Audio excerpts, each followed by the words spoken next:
am from part of the world where ascetic doctors and Puritan priests have led a 300-year-long anti-hedonistic crusade against the pleasure-giving qualities of food and against sensuality as such. For centuries, the idea of preparing wonderful meals for your beloved ones was considered a sin in line with theft, exaggerated dancing, and even masturbation.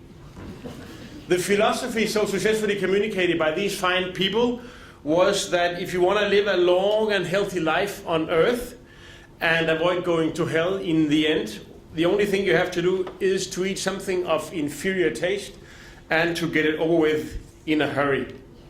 It was in this spirit that I was brought up in a middle-class family in the 60s, the darkest period of Danish food history. My mother, Ulla, represented the first generation of women in Denmark working outside the home. It was, and that was her luck, an era of canned meatballs, potato powder, sauce coloring, and of the stock cube. My parents formerly raised me on a diet composed of chopped fatty meat of the cheapest quality, frozen vegetables pre-boiled years before in Kazakhstan and Ukraine. Everything was stocked in massive chest freezers in our basement. Most of the meat was wrapped 3 to 4 times in toasted breadcrumbs and then deep fried in margarine packed with trans fatty acids. At the age of 15, I weighed 96 kilos, and I was one of the 3 fattest kids of the region. As you may recall, eating in my childhood was never a matter of reaching out for the beauty of life. It was a matter of efficiency. Food should be cheap, it should be prepared and eaten in less than 30 minutes. Well, the paradox is that after the first 19 years of my life spent in culinary darkness in southern Denmark, and then 1 year spent in some kind of paradise in Gascony, in Agen, the capital of prunes in southern France, I went back to Denmark with some kind of a calling. I wanted to try to be somebody who did his utmost to change the food culture of his country. And that is why I made all these projects and partnerships and restaurants and vinegar factory and whatever was mentioned just before. Basically, I felt that even though I was raised this part in the world, I also had the right to dream of one day handing over to my children a food culture that was much more sensual, delicious, wonderful, respectable and admirable than the one that I had inherited from my parents. And I believe that this feeling, and I never really felt that I made it, this feeling that it could be done was the reason why I started Norma with Randy Rossetti back in 2003. The thing is that at the beginning of this millennium, there maybe was a window of opportunity because gastronomy in the leading culinary countries, Spain and France, had become increasingly elitist, irrelevant to most people, and also detached from their lives. When we started Norma, we wrote in the first menu that with this restaurant we want to create a new Nordic cuisine that embraces the Arctic and brightens the world by virtue of its great taste and unique character. We've thought that maybe time had come to redefine luxury, to emphasize seasonality. Why couldn't luxury be about finding the right beetroot and treating it the right way at the right moment of the year rather than just buying foie gras, truffles or caviar? We also thought that time had maybe come to restore the missing link between cooking and nature, and we wanted great food to be compatible with healthiness and also with sustainability. We flirted with the notion of sustainable hedonism. The reality, however, was that we were on a suicide mission. Our colleagues doubted that we would survive more than 1 year, relying entirely, and that is 100% on local produce, local Nordic produce. What would we do in wintertime, they said, where nothing could be harvested in our region. They also made fun of us because of this idea of embracing the Arctic. They said that we were serving seal pennies, rotten intestines of Arctic birds, and baby whales and other endangered species. So I can assure you that in those early days, a dinner invitation for Noma sounded more like a threat. The context was sort of like this.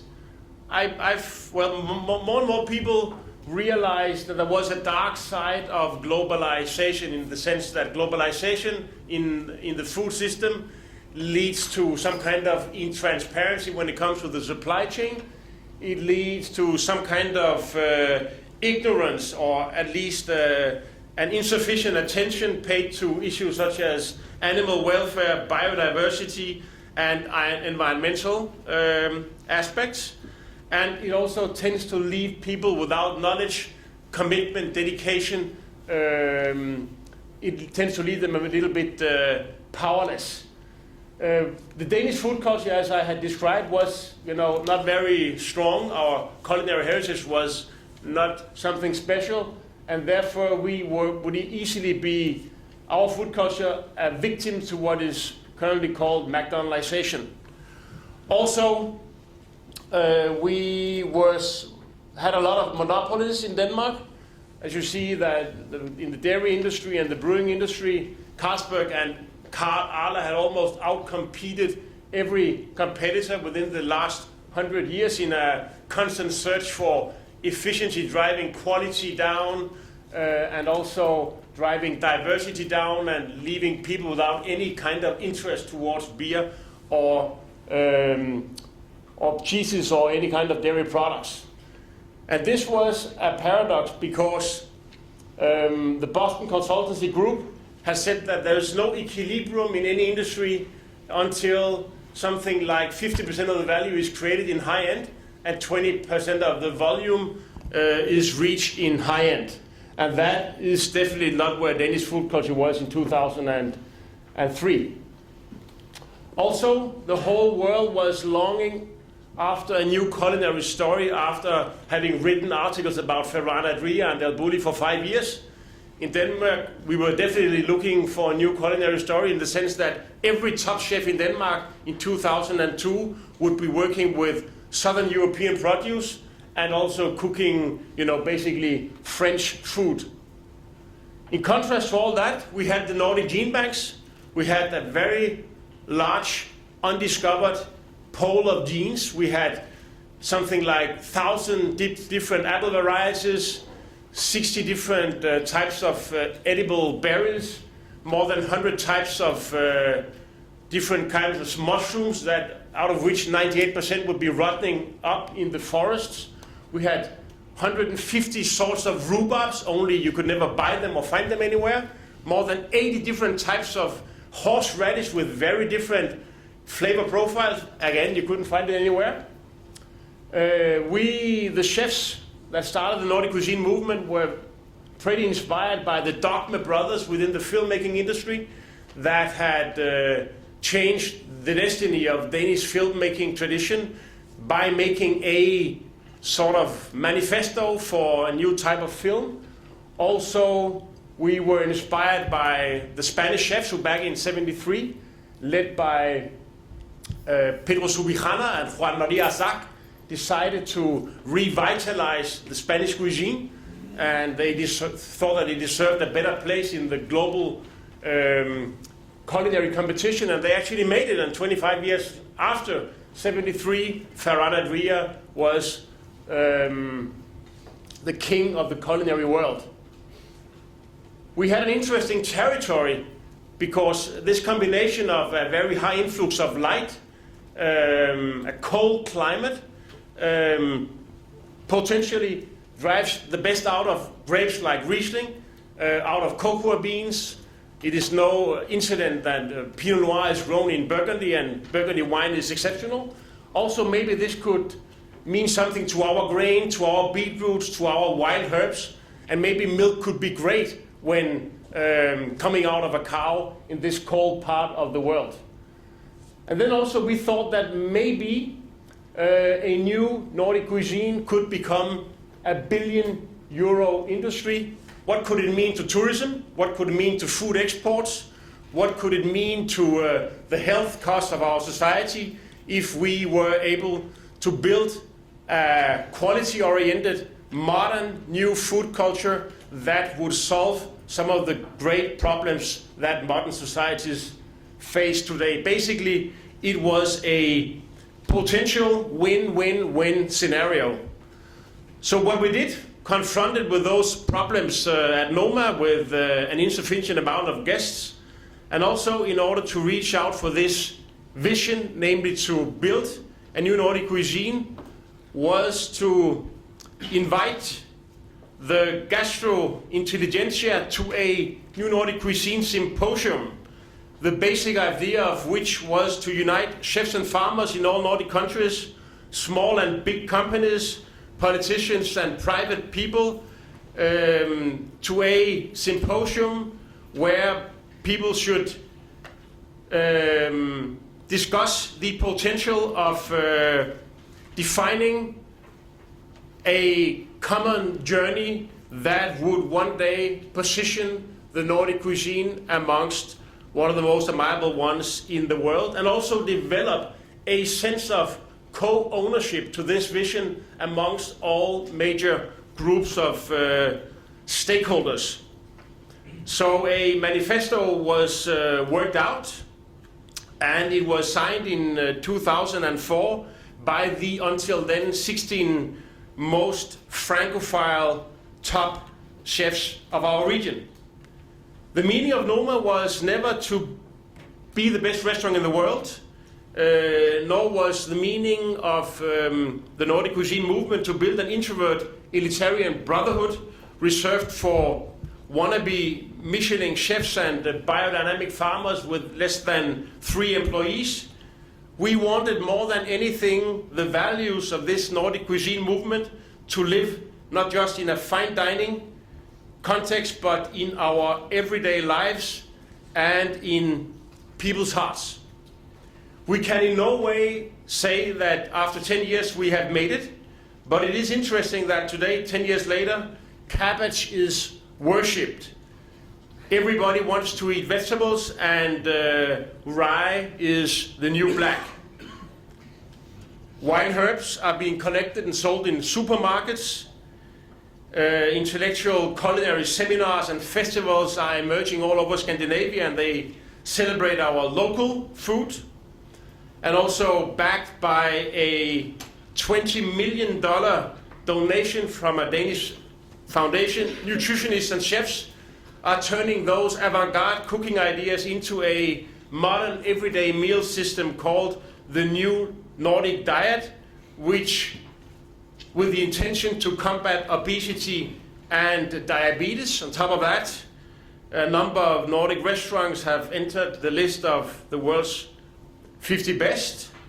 And as you can see up there on the slide, I believe that in the larger picture, some of the other outcomes have been that the modern chef has become some sort of a rock star or a role model who not only wants to spoil his affluent guests with great food, but also wants to play a role in society. We have seen a totally brand new style of cooking that has been born out of the Nordic cuisine movement. Now it is natural all over the world that high-end gastronomy addresses global problems. We've seen Arla and Carlsberg going into high-end food production, Arla with their reintroduction of raw milk cheese, and Carlsberg with their Jack Jacobsen micro beer venture. We've seen a number of institutions being born out of this, the food culture, the food project of Denmark, the taste of Denmark, initiated either by the Danish Parliament or by a combination of private and public interests. We've seen a large number of small food companies being born. And the funny thing is that now the Nordic cuisine as a phrase is dying out. And I believe that is very healthy, because it has never been a brand in the classical sense, but rather a metaphor or an enzyme or a movement where the important thing is that those changes are being realized or materialized. The important thing is not that the brand in some sense survives. Many people ask, how did all this happen without any formal investment?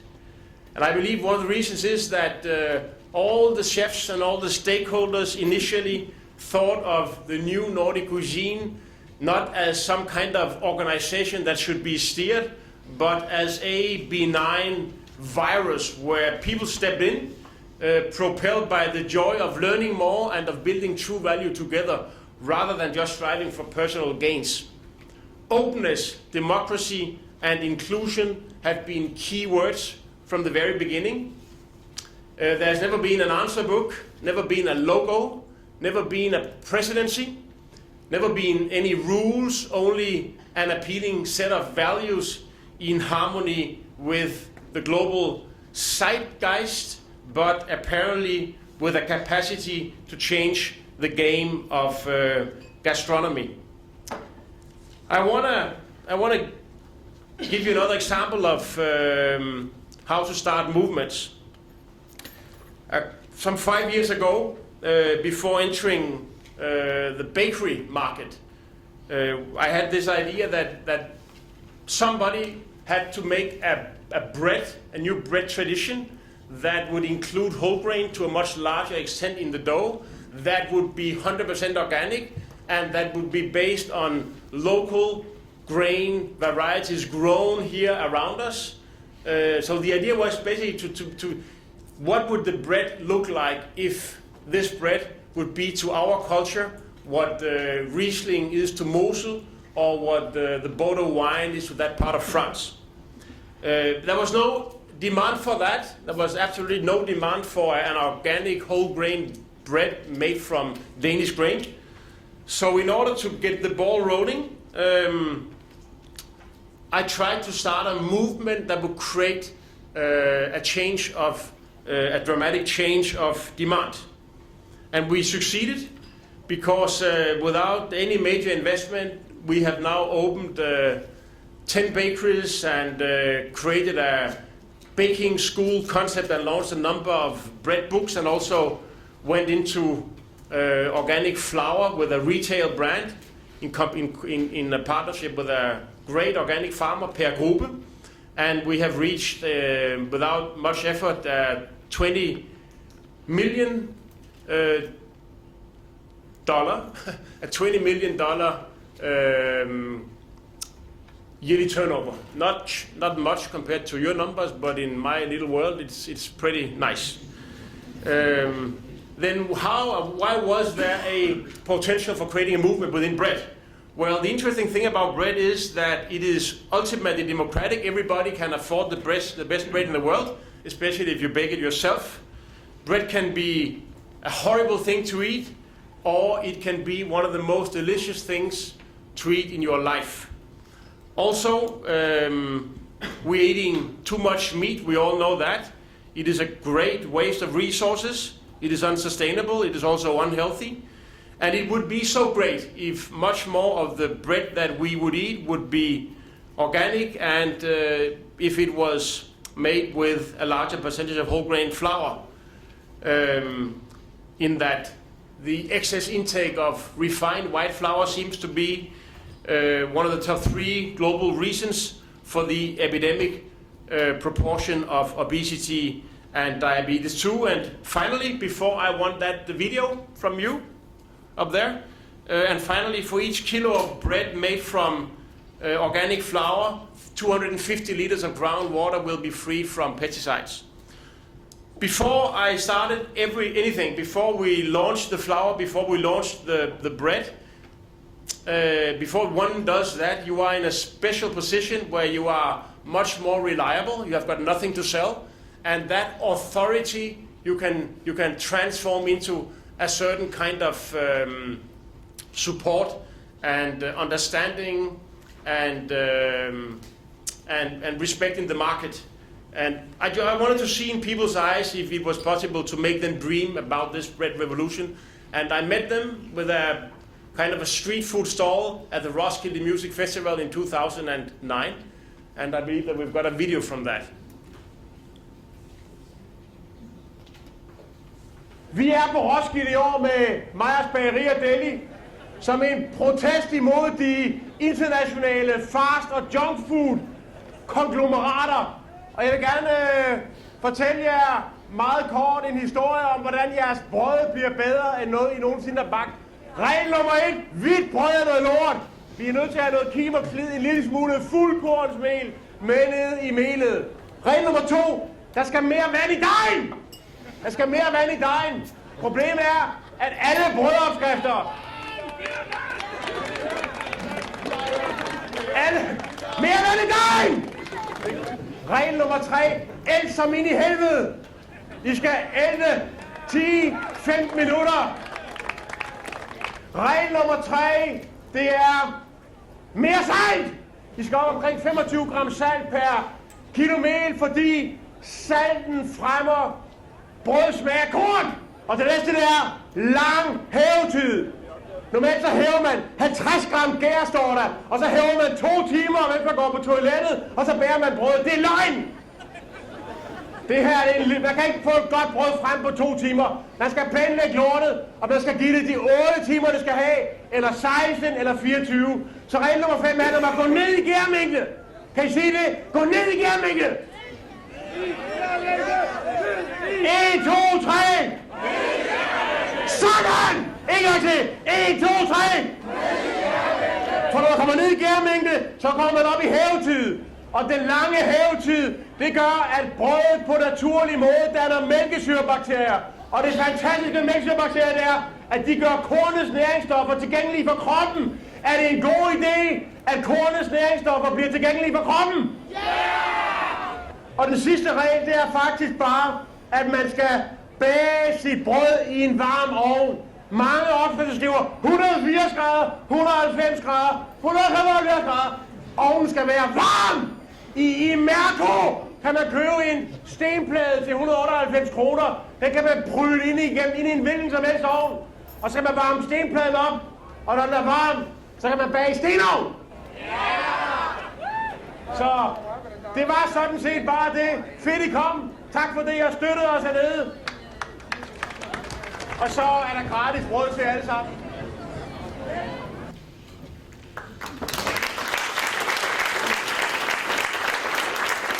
Thank you very much. Thank you very much. One final example of, or at least an attempt to make a movement. I will get onto that in 30 seconds. It is very easy to get trapped by your own luck, but as I said, Noma was never meant to be an end, nor was the Nordic cuisine movement meant to be just about regional branding. We all know that the Vikings burned down the European villages and raped their women. I like to believe that the Nordic cuisine movement is different. So to me it's not a crusade against Italian pizza or French bœuf bourguignon. It's not a declaration of war against Japanese sushi or Moroccan tagine. The goal is a culinary scene with a lot of unique regional expressions. Currently we ask ourselves within my company, what can we do for the world? This is not just because we are extremely generous or very, kind to anybody. It is also, I believe, a pretty nice business model. And at one point I reread the Nordic cuisine movement. I was fed up with this whole regional branding thing. And then I found out that maybe we could leave out the word Nordic. That maybe you could take out our region and put in any other region. And that was the moment where I decided to, we had started earning a little bit of money in the company. So I created the Melting Pot Foundation. The essence was that I created it in order to have the correct institution through which I could test if I could give away the learnings from creating Noma and the Nordic cuisine movement to one of the poorest countries in the world. So what we did was that we started to ask ourselves, is it possible to combat poverty with deliciousness? And what we formally did was that we raised, partly by some of our own earnings, but also by getting some leverage from other Danish NGOs, we raised 2 million American dollars, and with that money we started as a charity a gourmet restaurant in the poorest capital of South America, in La Paz of Bolivia, a country where 1 out of 4 is suffering from hunger, 20% is unemployed. At the same time, this country has the largest biological diversity worldwide, and it is a country without too much self-confidence. They have lost most football matches in 150 years and every single war. So now we have started Gusto, that has employed 30 young boys and girls from the slums of La Paz. And the mother of Gusto is a Bolivian foundation, Melting Pot Bolivia, that will in the next 12 months start 13 small food canteens, that also is food schools, that will teach 13,000 people in the slums. They will give them a little diploma, and they will be cooking food for the primary schools. And this is funded partly by money from the Dutch lottery. I don't know why we got that money, but so the spirit and the soul and the sense of entrepreneurship from Gusto, driven by these two partners of mine down there, Michelangelo and Camilla, is disseminating into the hands of thousands of young Bolivians. And in the short term, this is a loss of money because I give money away. But the beautiful thing is that, well, my spiritual father, this man that I met in Gascony 30 years ago, he said a couple of nice, important things to me. One thing was that he said, you have to judge your decisions in the light of eternity. And he also said that the more you have the courage to give away, the more you will get back. My board never believed in this. But then one funny thing happened last year. An American billionaire called me up and said that he had been to Bolivia and he had eaten in the restaurant and he had fallen in love with this project, and now he wanted to bring our company to Manhattan. And normally in 10 days from now, it'll be announced that we're going to open, due to his love for the Bolivian project, a 1,200 square meter food hall on Manhattan. Thank you.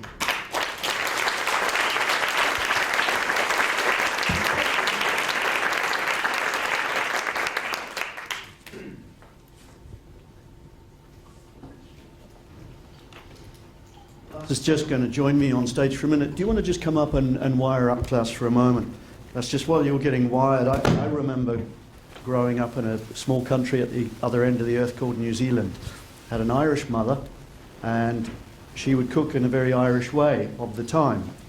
She would boil the vegetables till they were white. You know, a piece of cabbage and broccoli would be boiled for approximately an hour.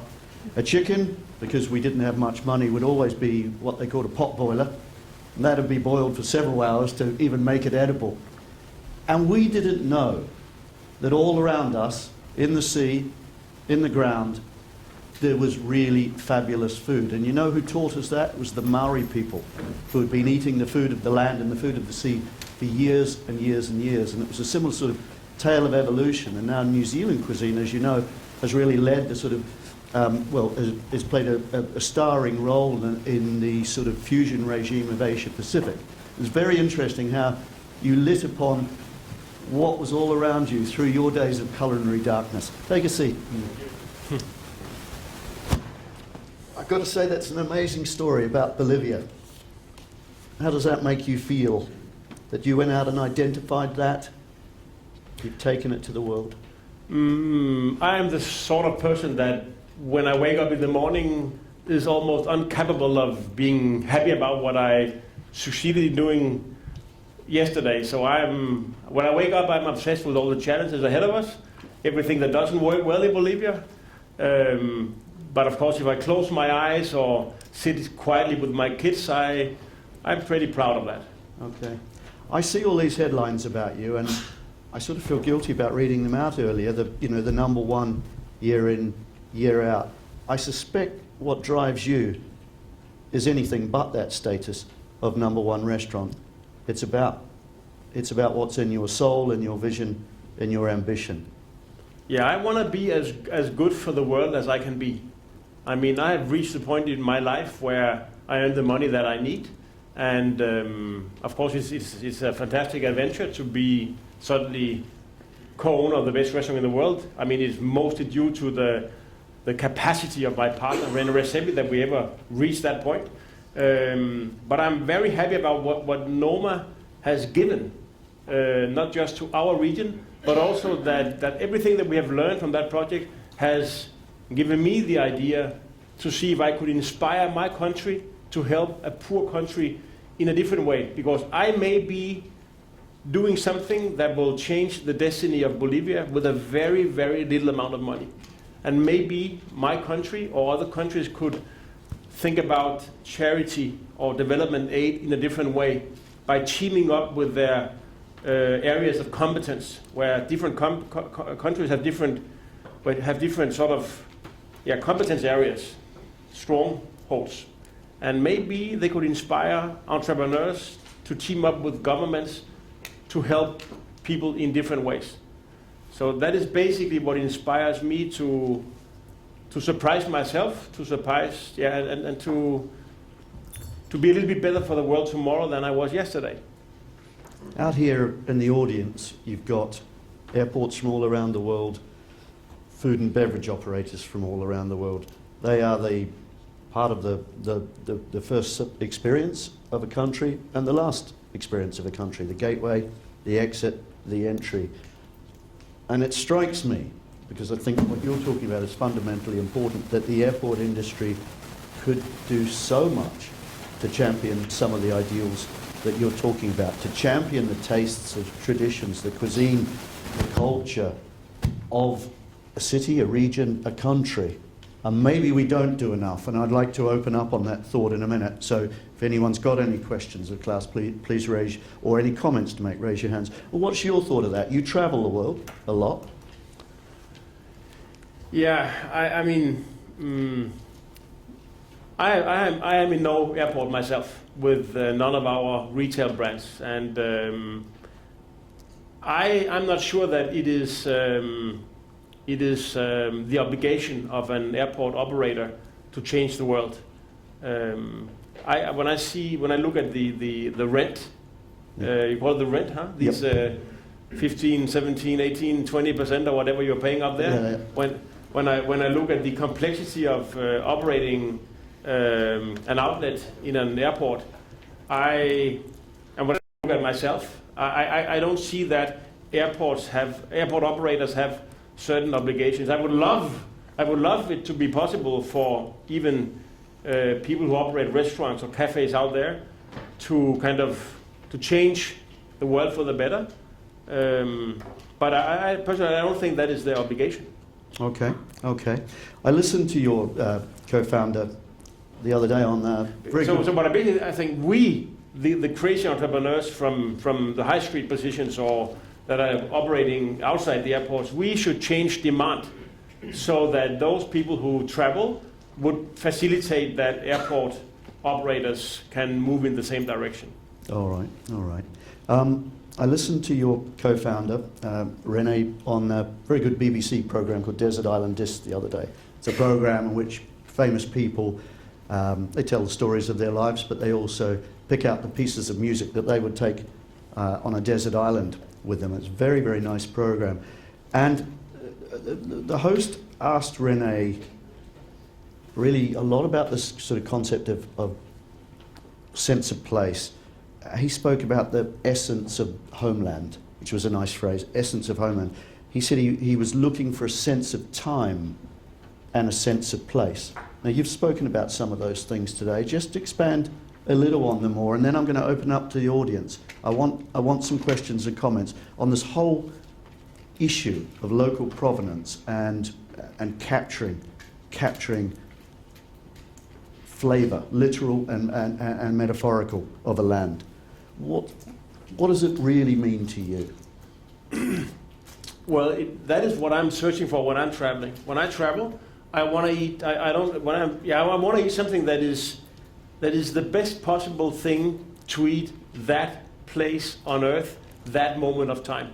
What else should I want to eat?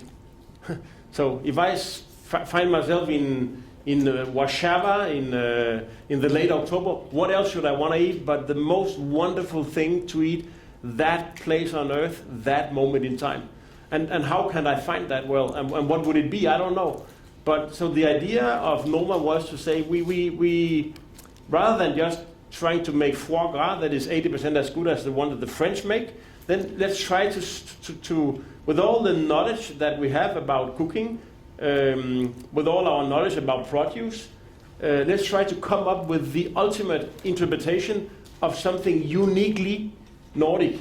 And that let's change the menu every single day, basically. So for me, that is you can't compare a Thai meal with a Mexican meal or French meal. They may be, I mean, how could you compare that? But if you are in one of those places, you want to eat the best thing in the world there. That is something that cannot be copied, something that is unique, that you will remember for the rest of your life. All right. Now, your restaurant is famous, your restaurant here. It's expensive. It's expensive. And you're also about, as you've said, reflecting very strong social values, bringing out the best of a land. Is your restaurant priced away from your own people? I mean, basically people cannot, it's very hard to get a table because we refuse 700,000 people a year. Really? So we've got one employee especially occupied with saying no to people. but I mean, then we've got Radio and another restaurant brand where the food costs 1/3 and it is very, very nice.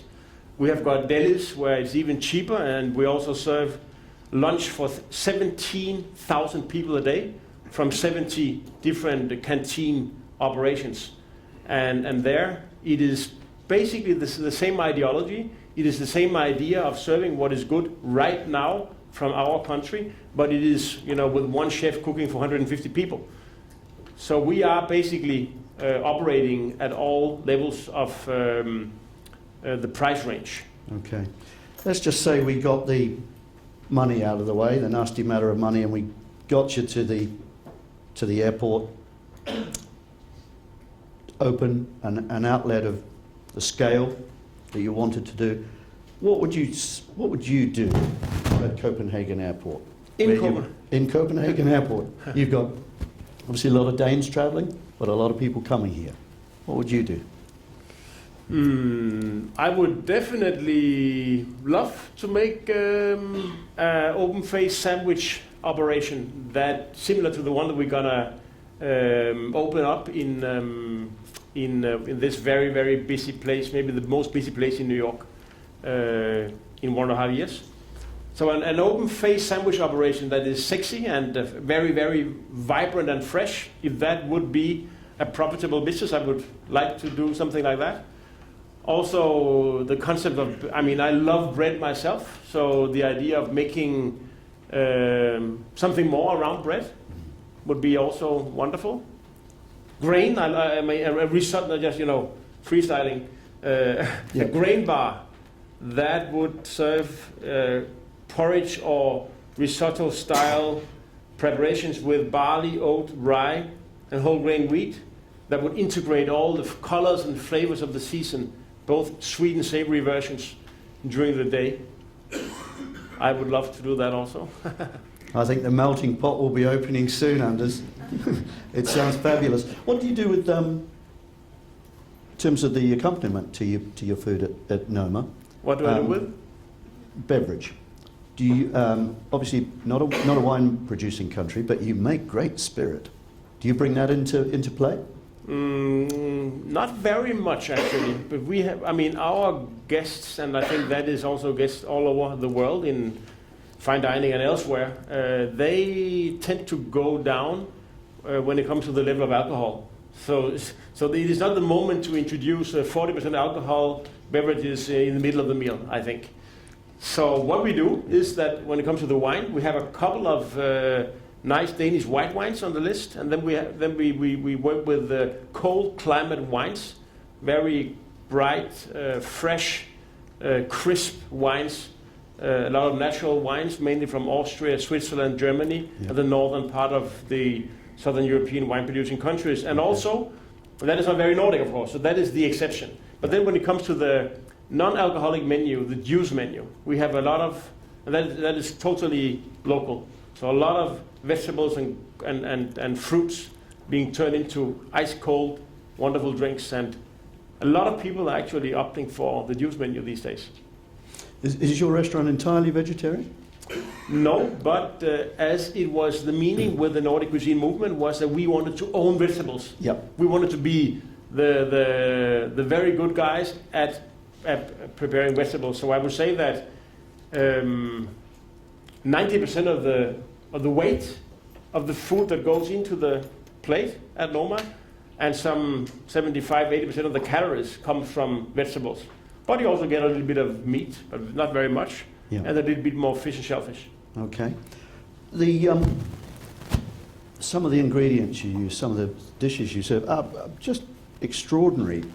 I'd just like to know how you discover them. If freeze-dried ants is a topping, I believe, to one of your meals, how did that come about? We also serve them alive at a point. No, before we serve them alive, but there were a number of guests that didn't really like the idea of killing ants with their teeth. Okay. So then we started freeze-drying them, and that still preserves this citric, ginger-like aroma. So they are now spread on top of a piece of raw meat or some kind of freshly made tartare. How do we come up with the dishes? I mean, it is a process.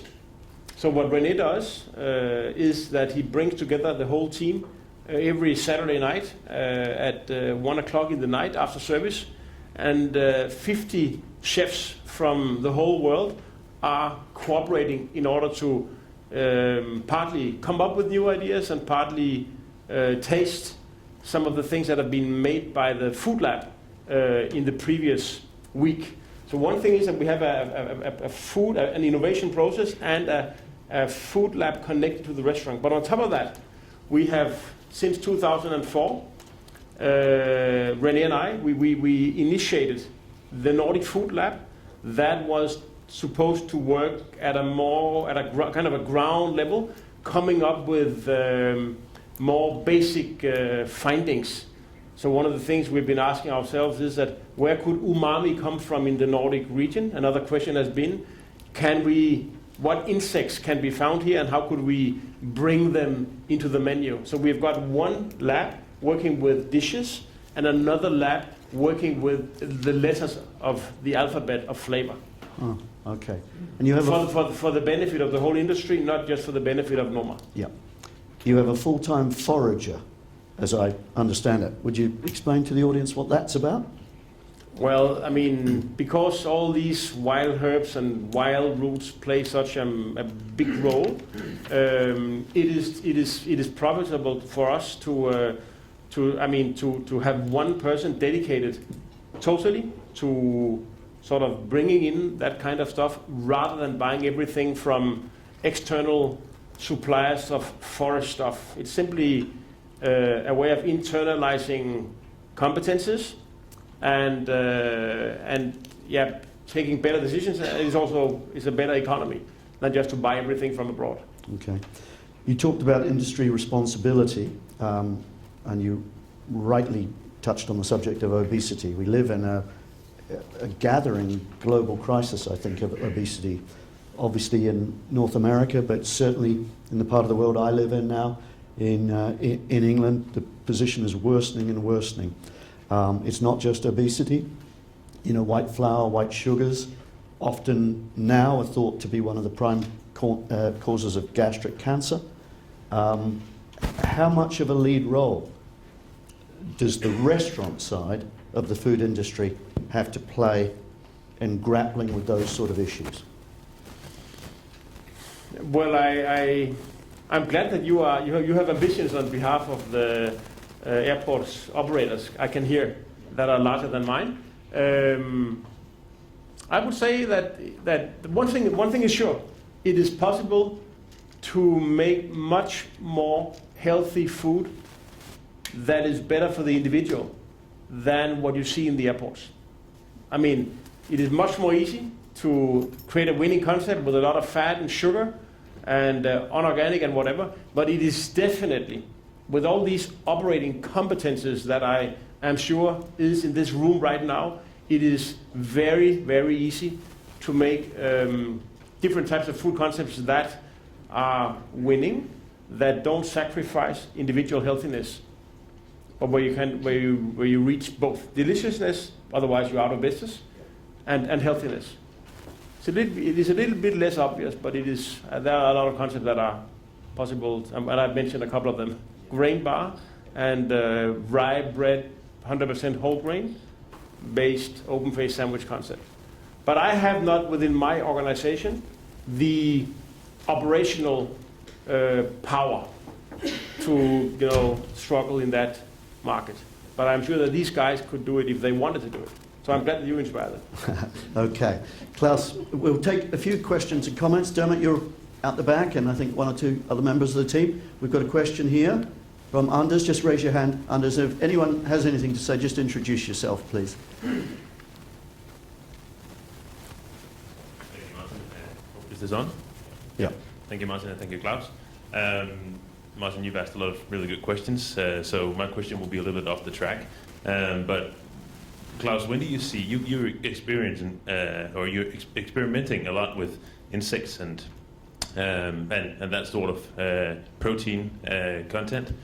When do you see that this will be the normal diet in your average restaurants and in airports? I don't know if you can elaborate on that, but it's something that's really interesting, and in some parts of the world, it is a regular part of the diet. I would say that 30 to 40 years. So I think that in between eating a lot of meat or cheese or these more classical protein sources and getting your protein and your a sort of a substantial part of your calories from insects, I think that there's a lot to do within the whole vegetable area. So there are a lot of, just to mention pulses, lentils and stuff, peas. There are a lot of wonderful dishes that you can make where you feel that it is almost better than eating meat. I'm sure that some men would maybe instinctively not agree with me on that, but I think before insects, we have to work with the vegetables. One more over here. Hi, Klaus. Justin Blatstein from OTG. I just want to say I think that your philosophy is very inspiring, and your concept is absolutely beautiful. What do you see the future holding for you? You have the world's best restaurant and are just about to open a concept in New York. So where do you see yourself in the next 10 years? What do you see? What do you want to accomplish? I would very much love to, well, the Nordic cuisine movement was very much top-down. So it was a lot about seducing stakeholders to see the point, to see the win-win-win scenario, so that this idea would be embraced and supported by all major stakeholders in the food area in Denmark.